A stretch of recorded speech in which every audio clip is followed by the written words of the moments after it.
Bonsoir et bienvenue à cette session d'information sur BSC TV. Révolution de la modernité, toute la République démocratique du Congo se mobilise. C'est le cas de la province du Congo central où le gouverneur Jacques Mbadu Sitou n'a ménagé aucun effort pour mobiliser les infrastructures de Matadi et Boma.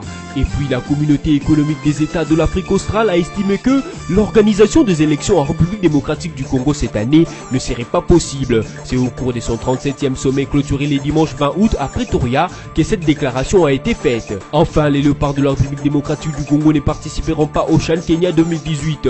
Les fauves congolais ont été éliminés par le Diable Rouge du Congo-Brazzaville le week-end dernier au stade de Martyrs de la Pentecôte à Kinshasa.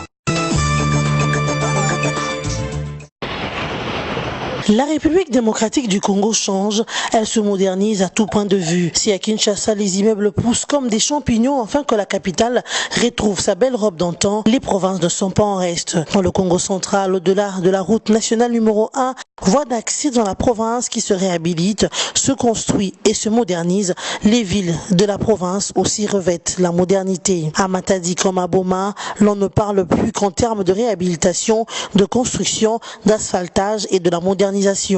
Les artères jadis poussiéreuses et boueuses sont à ce jour bétonnées, question de faciliter la circulation au Né Congo et à ses visiteurs, mais aussi les permettre à multiplier des activités lucratives pour booster l'économie de la province. Une réalité qui ne peut être qu'appréciée. Les Congolais disent ceux qui ont eu avantage, 9 ont critiqué.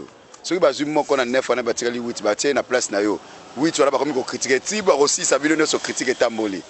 Donc, ils ont tous en amour du prochain. Tous les gens qui ont critiqué Jacques Mbadu Sitou son excellence. Peut-être même sous la Moupaya. Mais Moutou a niata qui potopoto. Lelo a niati pavement, a niati macadam. Tant qu'ils ont critiqué, vous comprenez déjà qu'ils ont monté Mamabé. Parce que l'équipe a pendant combien d'années on niata Mamabélé, on niati macadam, ne fils que macadam. Au cause de la reconnaissance. Grâce à son gouverneur Jacques Mbadu Sitou, qui tient à la matérialisation de la vision de la modernité prônée par le président Joseph Kabila Kabange, la province du Congo central s'est dotée d'un bâtiment du gouvernorat ultramoderne. C'est un bâtiment R+3, c'est-à-dire rez-de-chaussée plus 3 étages. Il a un parking avec capacité de 12 véhicules, une salle de machines pour la sécurité du bâtiment, de grandes salles de réunion avec 48 places et plus de 100 places assises, un serveur central pour la gestion des finances de la province, recettes comme dépenses, 15 bouches anti-incendie en raison de 3 par étage. Chaque étage est réservé pour des services précis, question d'organisation pour un fonctionnement efficace. Le standing de ce bâtiment du gouvernorat du Congo central ne fait l'ombre d'aucun doute sur la modernisation et l'émergence du Congo central que veut Jacques Mbadu Sitou sous l'impulsion de Joseph Kabila Kabange.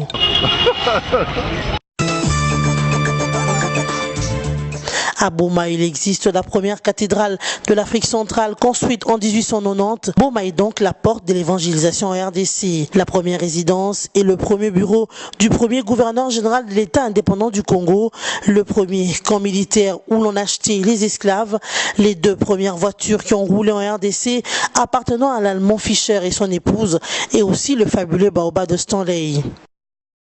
C'est ici que Henri Morton Stanley a passé 2 nuits, soit du 9 au 11 août 1877, après avoir traversé la RDC en 999 jours, partant de Zanzibar à Boma.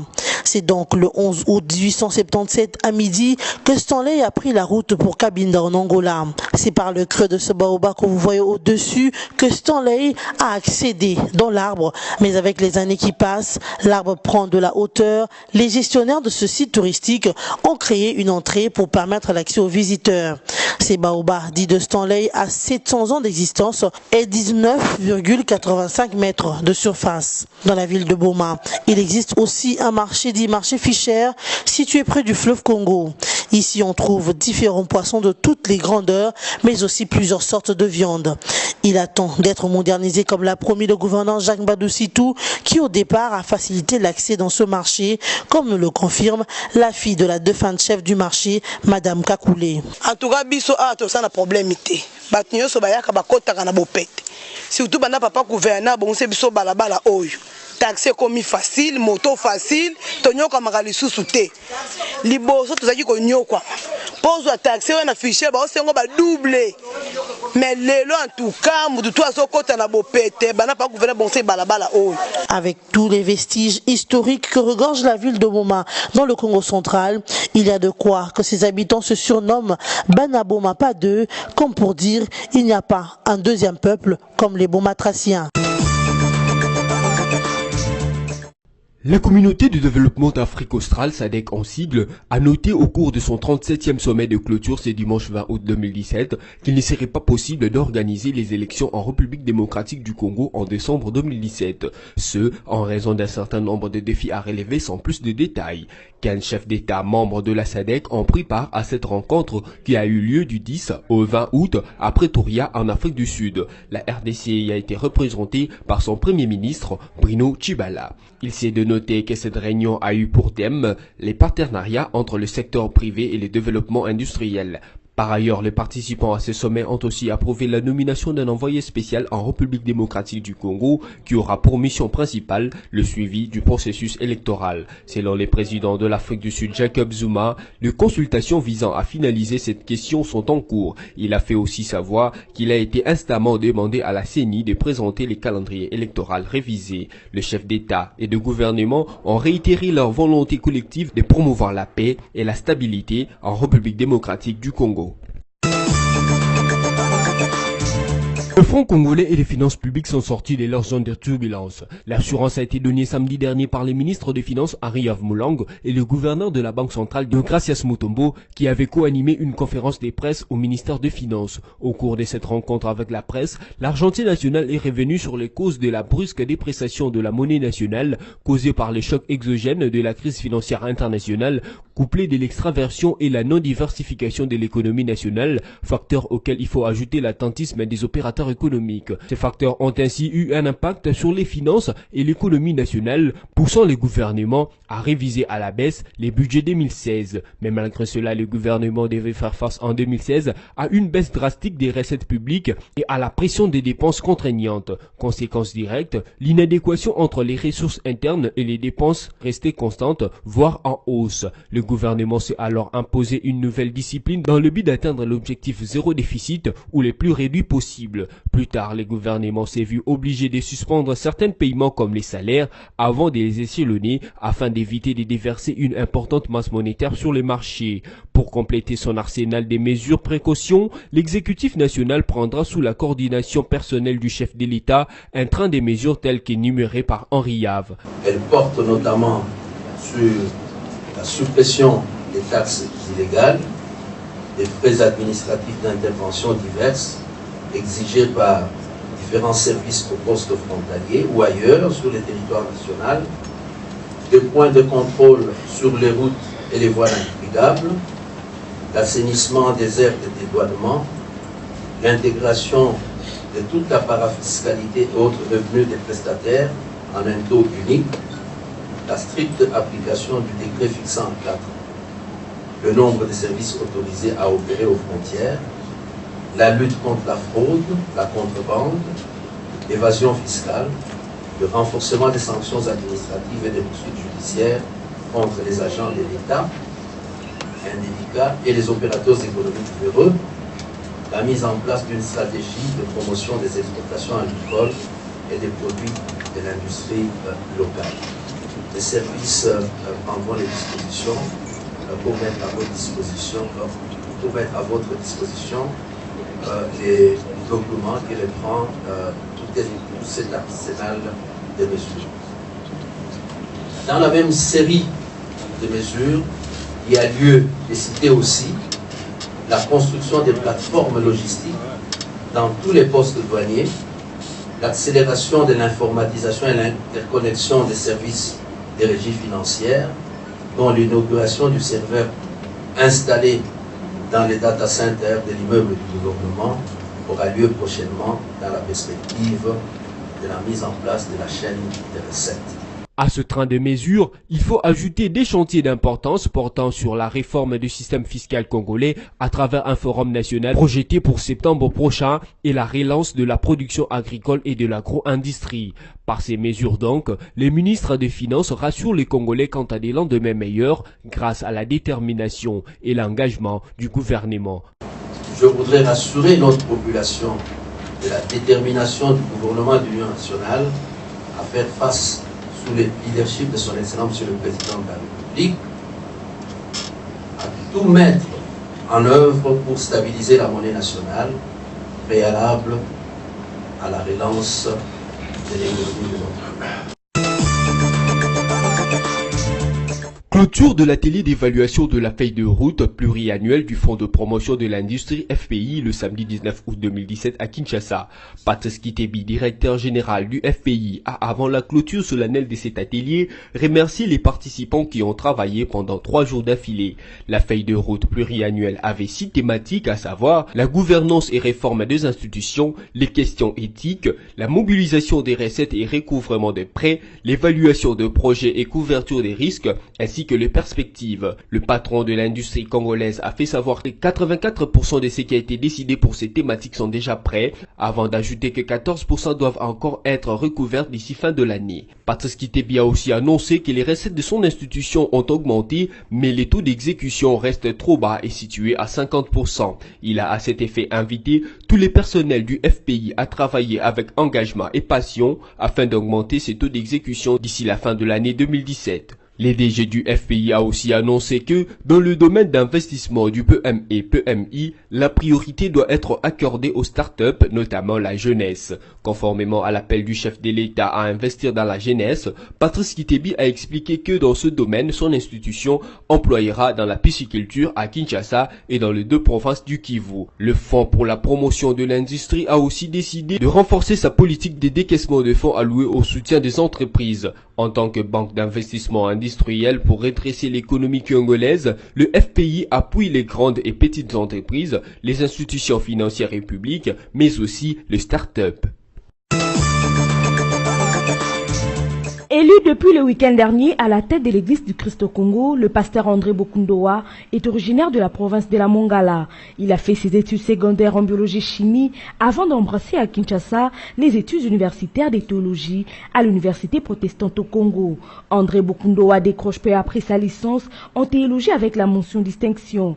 Ce titre lui ouvre la voie à la poursuite de sa formation en théologie à l'école publique et archéologique de Jérusalem. Pasteur André intègre plus tard l'université de Sheffield en Grande-Bretagne où il obtient son doctorat en théologie de l'Ancien Testament.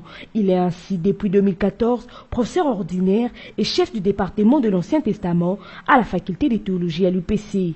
Notez du reste qu'André Bokundoa est le 3e président de l'ECC après le pasteur Jean Bokele Ali et Monseigneur Marini Bodo. André Bokundoa est marié et père de 6 enfants. André Bokundoa est marié et père de 6 enfants. La ville de Sokodé au Togo, située à plus de 300 km au nord de la capitale Lomé, a été plongée dimanche 20 août dans un climat de peur au lendemain de la manifestation du Parti national panafricain PNP en sigle. Il s'est passé que 2 opposants ont été tués par des tirs des éléments des forces de l'ordre togolaises. À Lomé, la capitale, la situation a été rendue encore plus tendue après une nouvelle tentative de manifestation du PNP dimanche matin. Notez que cette situation est consécutive à la réclamation du retour à la Constitution de 1992. Celle-ci limitait notamment à 2 le nombre des mandats présidentiels. Cependant, le secrétaire général du PNP, le docteur Sama, a été arrêté. Le commissariat de la ville a été incendié à Sokodé ainsi que 2 véhicules de force de l'ordre, du matériel et surtout des munitions ont été volés, a affirmé une source locale. Du côté de la justice, une enquête a été ouverte à Sokodé pour situer les responsabilités parce que la situation n'est pas admissible, a indiqué le ministre de l'administration territoriale du Togo, Payadoa Boukpessi. Les léopards locaux ne participeront pas à la phase finale du championnat d'Afrique des Nations CHAN Kenya 2018. La sélection de la RDC a courbé les chines face aux Diablés Rouges du Congo-Brazzaville le week-end dernier au stade des Martyrs de la Pentecôte à Kinshasa. Les Diablés Rouges ont éliminé les léopards locaux à un match nul d'un but partout au match retour des éliminatoires du CHAN Kenya 2018. Au match aller, les deux sélections s'étaient séparées sur un score nul et vierge. Tenante du titre, la RDC ne défendra pas son statut en 2018. Pour les sélectionneurs de cette équipe locale, ce n'est pas la fin du monde. La RDC n'est pas le premier pays détenteur du titre qui ne participe pas à la compétition suivante, a souligné Mouni Zaïra. Ici est de signaler que c'est pour la deuxième fois que la sélection locale de la République démocratique du Congo manque à une phase finale du championnat d'Afrique des Nations depuis sa première édition en 2009 en Côte d'Ivoire. Le rappel des titres, révolution de la modernité, toute la République démocratique du Congo se mobilise. C'est le cas de la province du Congo central où le gouverneur Jacques Mbadu Sitou n'a aménagé aucun effort pour mobiliser les infrastructures de Matadi et Boma. Et puis la communauté économique des États de l'Afrique australe a estimé que l'organisation des élections en République démocratique du Congo cette année ne serait pas possible. C'est au cours de son 37e sommet clôturé les dimanches 20 août à Pretoria que cette déclaration a été faite. Enfin, les léopards de la République démocratique du Congo ne participeront pas au CHAN Kenya 2018. Les fauves congolais ont été éliminés par le Diable Rouge du Congo-Brazzaville le week-end dernier au stade de Martyrs de la Pentecôte à Kinshasa. Fin de cette édition d'information. Bonne soirée chez vous.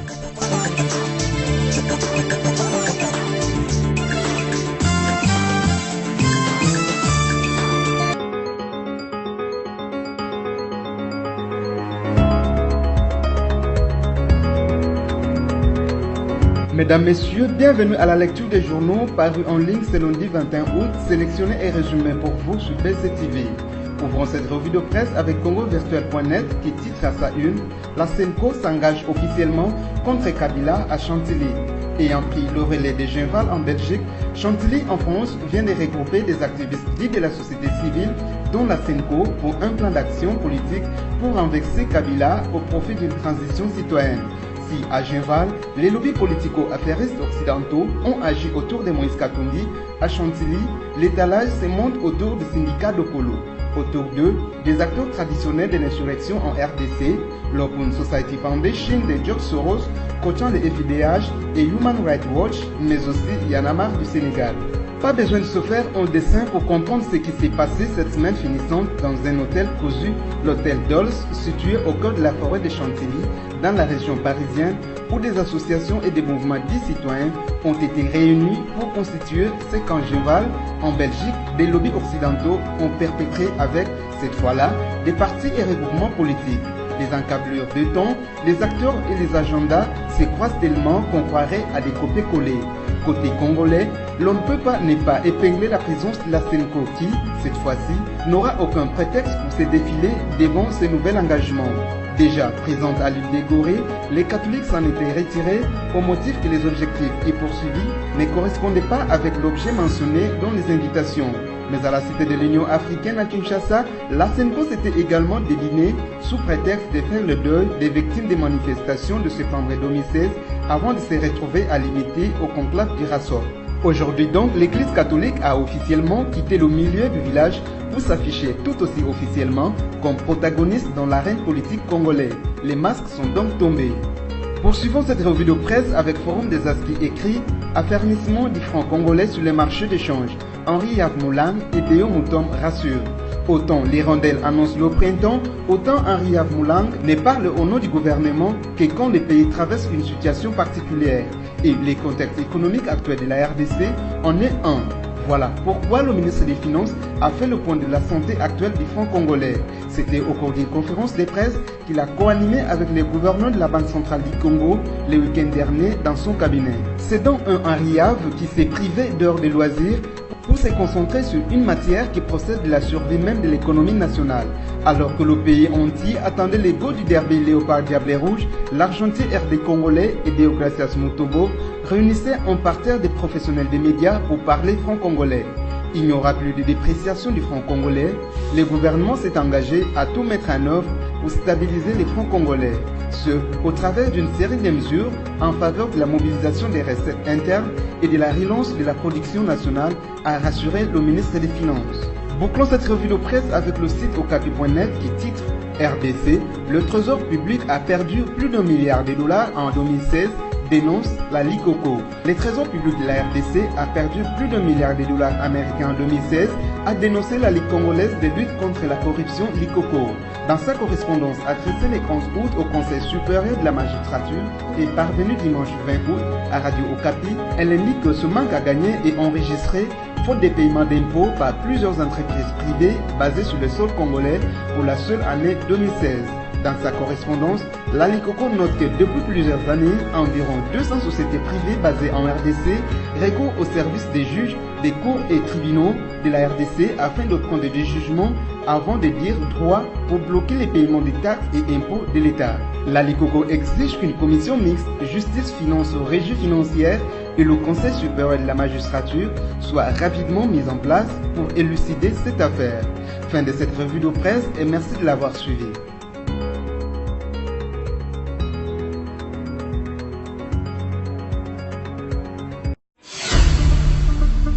Congo Panorama, votre magazine d'actualité est de nouveau dans vos bacs, dans sa 24e édition, toujours aussi riche que diversifiée. Découvrez nos rubriques telles que la coopération et la diplomatie avec Joseph Kabila et Al-Sisi qui renforcent l'axe Kinshasa-Le Caire.